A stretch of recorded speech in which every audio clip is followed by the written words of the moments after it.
Hello friends, in this video, I Dr. Sandeep Kumar Goyal will explain you the concepts and applications of simple interest and compound interest which are part of Mathematics of Finance chapter. Now coming to concept of simple interest, as you know, simple interest is the interest which is charged on original principal for each period. So in case of simple interest, the interest which you get for each period remains same.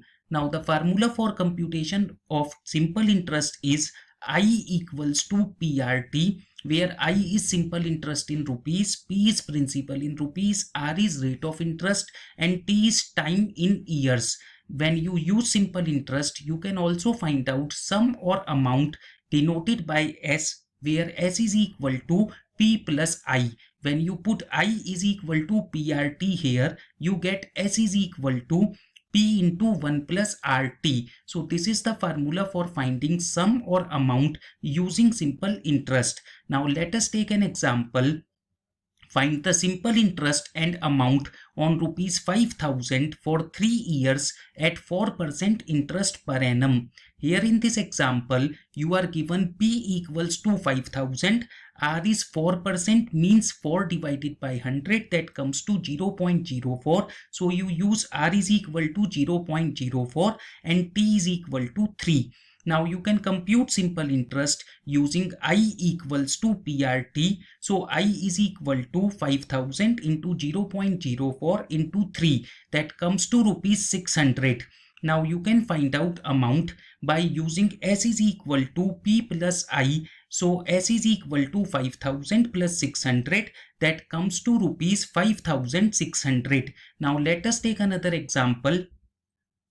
A saving account opened 3 months ago now has a balance of rupees 2040. If the bank pays 8% simple interest, find how much money was deposited. Here in this case, you are not given principal. So assume money deposited be rupees P. You are given S is equal to 2040, R is equal to 0.08 and T is equal to 3 divided by 12, that comes to 0.25.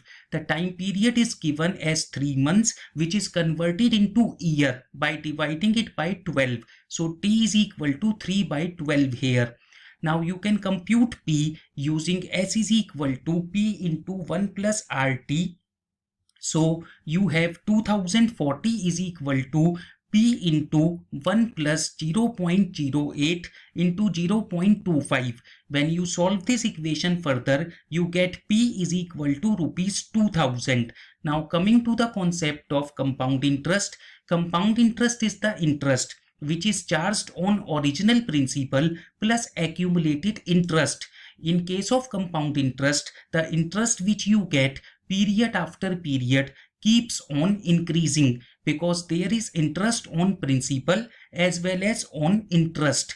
In case of compound interest, you can find out compound amount S by using the formula S is equal to P into 1 plus I raised to power n, where P is principal, I is rate of interest per compounding period, and n is the number of compounding periods. This formula can also be rewritten as S is equal to P into 1 plus R divided by M raised to power MT, where M is the number of compoundings in a year, R is the interest rate per annum compounded M times during the year, and T is the number of years. So I becomes R upon M here and N becomes M into T here. When you have a case of quarterly compounding, M is equal to 4. When you have a case of semi-annual compounding, M is equal to 2. And when you have a case of monthly compounding, M is equal to 12. Now let us take an example. Find the compound amount and compound interest of rupees 7,000 invested for 15 years at 8% compounded semi-annually. Here in this case, you have P is equal to 7,000, N is equal to 2 into 15, that comes to 30. 2 is here M, that is because of semi-annual compounding, there are two compoundings in a year and 15 years time period is mentioned. I is rate of interest, that is 0.08 divided by 2, that comes to 0.04. 8% per annum is divided by 2 because there are two compoundings in a year. So 0.04% is the rate of interest per compounding period here. Now you can compute compound amount as using the formula S is equal to P into 1 plus I raised to power n. So S is equal to 7000 into 1 plus 0.04 raised to power 30. That comes to 7000 into 1.04 raised to power 30. This 1.04 raised to power 30 you can compute either from calculator or you can use compound interest table for this, and the value of 1.04 raised to power 30 you get as 3.243397. When you use this value you can find out S is equal to rupees 22,703.78. Now after finding this compound amount, you can find out compound interest by deducting principal from the compound amount. Compound interest is equal to 22,703.78 minus 7,000, that comes to rupees 15,703.78. Now let us take another example. The difference between the amount at 8% per annum compounded quarterly and compounded semi-annually for 2 years is rupees 36. Find the principal. In this example, you are not given principal. So let the principal be rupees P.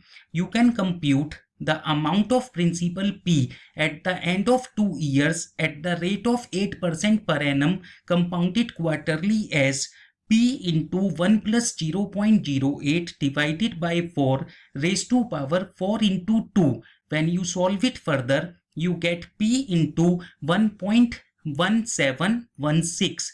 Here you have divided rate of interest by 4 and you have multiplied time period of 2 years by 4 because it is a case of quarterly compounding. Similarly, you can find out amount of principal P at the end of 2 years at 8% per annum compounded semi-annually as P into 1 plus 0.08 divided by 2 raised to power 2 into 2.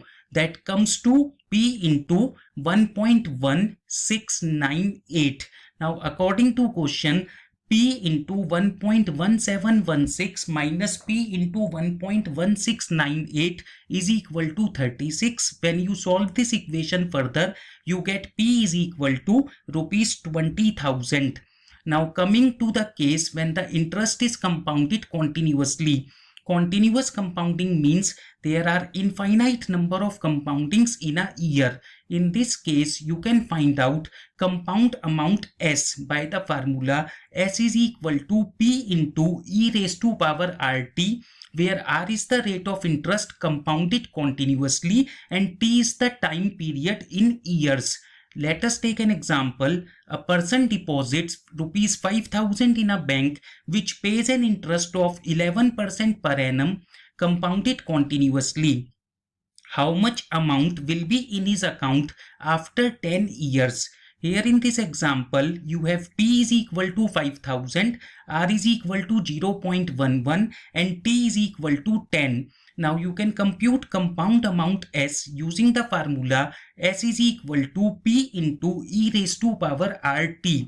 So S is equal to 5,000 into e raised to power 0.11 into 10. So S is equal to 5,000 into e raised to power 1.1. The value of e raised to power 1.1 you can find out from EX table and you get its value as 3.0042. When you use this value, you can get S is equal to rupees 15,021. If you do not use EX table, you can also solve the equation S is equal to 5,000 into e raised to power 1.1 by taking logarithm on both sides. Then you get log S is equal to log 5,000 plus log e raised to power 1.1. Here you have used the formula log m into n is equal to log m plus log n on the right hand side of the equation.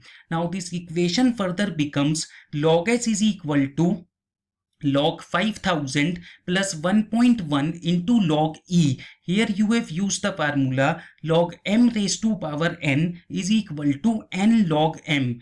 This equation, when you solve further by referring log tables, you get log s is equal to 3.6990 plus 1.1 into 0.4343. So you get log s is equal to 4.1767, and when you take anti-log of 4.1767, you get s is equal to rupees 15,021. Now let us take another example which has the case of interest changing in different periods. So in this example, Mr. X deposited rupees 10,000 in a bank for 3 years, offering interest at the rate of 10% compounded quarterly during first year, at the rate of 12% compounded semi-annually during second year, and at 3% compounded annually during third year. Find his balance after 3 years and total interest earned. Here in this example, you can find out the required balance after 3 years using the formula S is equal to P into 1 plus R divided by M raised to power MT. So S is equal to 10,000 into 1 plus 0.10 divided by 4 raised to power 4 into 1 multiplied by 1 plus 0.12 divided by 2 raised to power 2 into 1 multiplied by 1 plus 0.03 divided by 1 raised to power 1 into 1. Here in this equation, you can see in the first bracket m is 4, in the second bracket m is 2, and in the third bracket m is 1, because for the first year the quarterly compounding is there, for the second year semi-annual compounding is there, and for the third year the annual compounding is there. Similarly, in the powers of each of these brackets, the multiplications has been done. Now, one more thing you can see in the power of first bracket 4 into 1. Here 1 is basically time period of 1 year which denotes first year. In the second bracket, the power 2 into 1. Here 1 is period of 1 year which denotes second year. And in the third bracket, the power is 1 into 1. Here the second one which represent the period of 1 year which is basically third year. In this equation, when you multiply 10,000 by the resultant figure of the first bracket, you get sum after first year which becomes principal for the second year.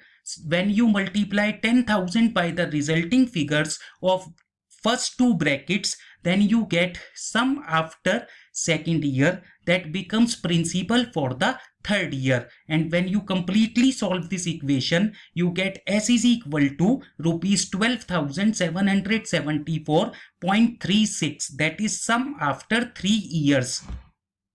After computing sum after 3 years, you can also find out total interest earned by deducting the principal from the balance computed above. So total interest earned is equal to rupees 12,774.36 minus 10,000, that comes to rupees 2,774.36.